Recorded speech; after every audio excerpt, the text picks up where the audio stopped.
La fidélité n'attend pas la reconnaissance, elle cherche seulement à plaire à Dieu. Dans un monde où la valeur d'un homme semble se mesurer à ses titres, à ses likes ou à sa visibilité, Dieu cherche encore des cœurs fidèles. Des hommes et des femmes qui n'attendent pas d'être applaudis, mais qui marchent humblement avec lui, dans la constance et la vérité. La fidélité n'est pas un acte ponctuel, c'est une attitude du cœur. Elle ne dépend pas des circonstances ni des regards, mais de l'amour pour Dieu.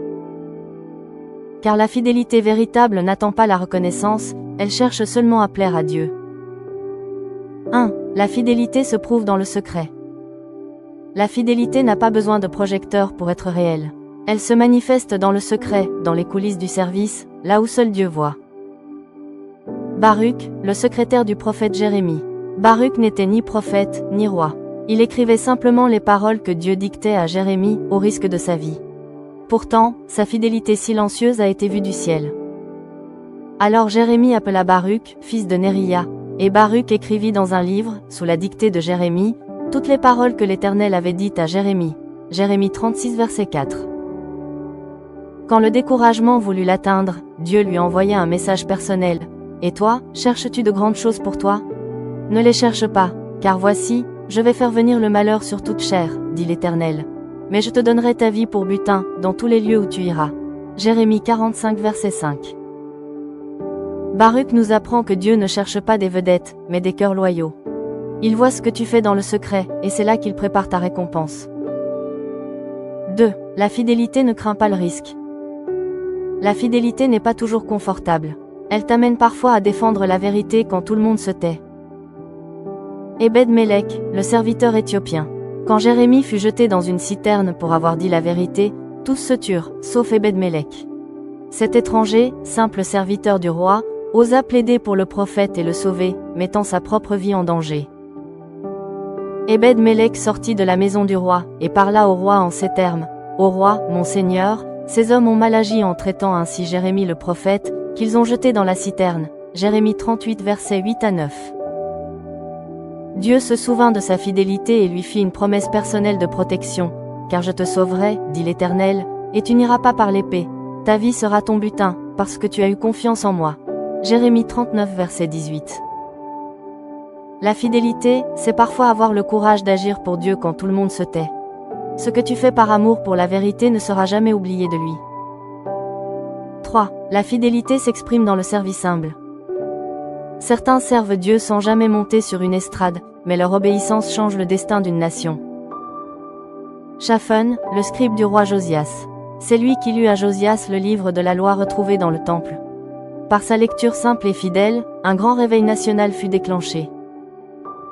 Shaphan alla vers le roi, et fit rapport en disant « Tes serviteurs ont fondu l'argent qui se trouvait dans la maison, et l'ont remis entre les mains des conducteurs des travaux. » Puis Shaphan, le secrétaire, fit encore au roi ce rapport. Le sacrificateur Ilkija m'a donné un livre.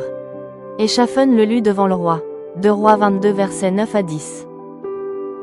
Shaphan n'était pas prophète ni prêtre, mais sa fidélité dans une simple tâche a ouvert la porte à une réforme spirituelle. Servir fidèlement, même dans une fonction discrète, peut transformer une génération. 4. La fidélité porte du fruit au temps fixé. La fidélité n'est pas toujours spectaculaire, mais elle prépare souvent les grandes œuvres de Dieu. Ananias de Damas. Quand Dieu l'appela à aller prier pour Saul, le persécuteur des chrétiens, Ananias obéit malgré la peur. Cette obéissance silencieuse ouvrit la porte au ministère de l'apôtre Paul. Mais le Seigneur lui dit, « Va, car cet homme est un instrument que j'ai choisi, pour porter mon nom devant les nations, devant les rois, et devant les fils d'Israël. » Ananias partit, et, lorsqu'il fut arrivé dans la maison, il imposa les mains à Saul. Acte 9 versets 15 et 17. Ananias n'a pas cherché la gloire, mais sa fidélité a eu un impact éternel. Ce que tu fais aujourd'hui dans l'obéissance peut changer la destinée d'autres demain. Bien-aimé, la fidélité n'est pas un chemin de gloire humaine, mais de reconnaissance divine. Dieu voit ce que tu fais dans le secret, il entend les prières que personne n'entend, il se souvient de chaque acte accompli avec un cœur pur. Continue d'être fidèle dans ce que Dieu t'a confié, même si c'est petit, même si personne ne te remarque. Le ciel, lui, te regarde. Et un jour, tu entendras cette parole. C'est bien, bon et fidèle serviteur. Entre dans la joie de ton maître. Matthieu 25 verset 21. La fidélité ne t'élèvera peut-être pas aux yeux des hommes, mais elle t'élèvera dans le cœur de Dieu. Prie avec moi aujourd'hui. Seigneur, apprends-moi à te servir sans chercher à être vu. Donne-moi la grâce d'être fidèle dans les petites choses, constant dans les épreuves et vrai dans le secret. Que ma fidélité soit une offrande d'amour pour toi seul. Et quand les regards des hommes s'éloignent, que ton regard sur moi me suffise. Au nom puissant de Jésus-Christ, Amen. Si cette vidéo vous a béni, n'hésitez pas à la partager avec quelqu'un qui a besoin d'espoir et dans vos différents réseaux sociaux. Soyez abondamment bénis.